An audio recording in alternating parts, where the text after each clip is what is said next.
ನಮಸ್ಕಾರ. ಇದು ಒಂದು ರಾಷ್ಟ್ರೀಯ ಹೆದ್ದಾರಿಯಿಂದ 4 ಕಿಲೋಮೀಟರ್ಗೆ ಇರೋಂಥ 1.5 ಎಕರೆ ಜಮೀನು, ಸ್ವಯಾರ್ಜಿತ ಆಸ್ತಿ. ಸುತ್ತ ಫೆನ್ಸ್ ಆಗೈತೆ ನೋಡಿ. ಇದೆ ಗೇಟು, ಚೆನ್ನಾಗಿದೆ. ಒಳಗಡೆ ಎಲ್ಲ ತೆಂಗಿನ ಗಿಡ ಹಾಕೋರೆ, ಸುತ್ತ ಅದ್ಬಸ್ತ್ ಮಾಡಿ ಫೆನ್ಸ್ ಮಾಡೋ. ರೆಡ್ ಸಾಯಿಲು ನೋಡಿ, ಕಾಣ್ತಾ ಇತ್ತಲ್ಲ ಗೇಟ್ ಹತ್ರ, ಇದೆ ರೆಡ್ ಸಾಯಿಲು. ಒಂದು ಮನೆ ಇದೆ, ಸೀಟಿನ ಮನೆ ಇದೆ, ಸೀಟಿನ ಮನೆ. ಗುಂಡುಪೇಟೆ ರಿಜಿಸ್ಟ್ರೇಷನ್ನು, ಸ್ವಯಾರ್ಜಿತ ಆಸ್ತಿ. ಇದು ನಂಜನಗೂಡಿಗೆ ಒಂದು 22 ಕಿಲೋಮೀಟ್ರ್ ಆಗುತ್ತೆ, ಮೈಸೂರಿಗೆ 45 ಕಿಲೋಮೀಟ್ರ್ ಆಗುತ್ತೆ, ಬೆಂಗಳೂರಿಗೆ 175 ಕಿಲೋಮೀಟ್ರ್ ಆಗುತ್ತೆ. 1.5 ಎಕರೆ, ಸುತ್ತ ಅದ್ಬಸ್ತ್ ಮಾಡೋದು.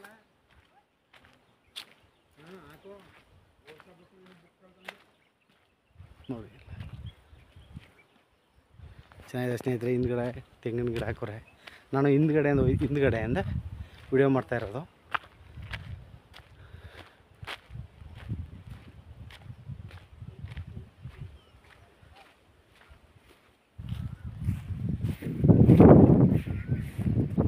ನೋಡಿ ಇಲ್ಲಿ ತೆಂಗಿನ ಗಿಡ ಹಾಕೋರೆ. ಡ್ರಿಪ್ ಇರಿಗೇಷನ್ ಐತೆ ನೋಡಿ, ಇಲ್ಲಿ ಡ್ರಿಪ್ ಐತೆ. ಚೆನ್ನಾಗೈತೆ, ಫೈನ್ ಜಾಗ, ಒಳ್ಳೆ ಬಾಕ್ಸ್ ಇದಾಗಿದೆ ನೋಡಿ. ಬೆಂಚಿನ ನೀಟಾಗಿ ಮಾಡೋರೆ. ಒಂದು ಸೀಟ್ ಮನೆ ಐತೆ. ಇವರು ಒಟ್ಟು ಟೋಟಲಿ 65 ಲಕ್ಷ ಹೇಳ್ತಾರೆ, ನೆಗೋಸಿಯಬಲ್ ಆಗುತ್ತೆ. ಟೋಟಲಿ 1 ಎಕರೆ 20 ಗುಂಟೆಗೆ 65 ಲಕ್ಷ ಹೇಳ್ತಾರೆ, ನೆಗೋಸಿಯಬಲ್ ಆಗುತ್ತೆ. ಲೈಟಾಗಿ ನೆಗೋಸಿಯಬಲ್ ಆಗುತ್ತೆ ಸ್ನೇಹಿತರೆ.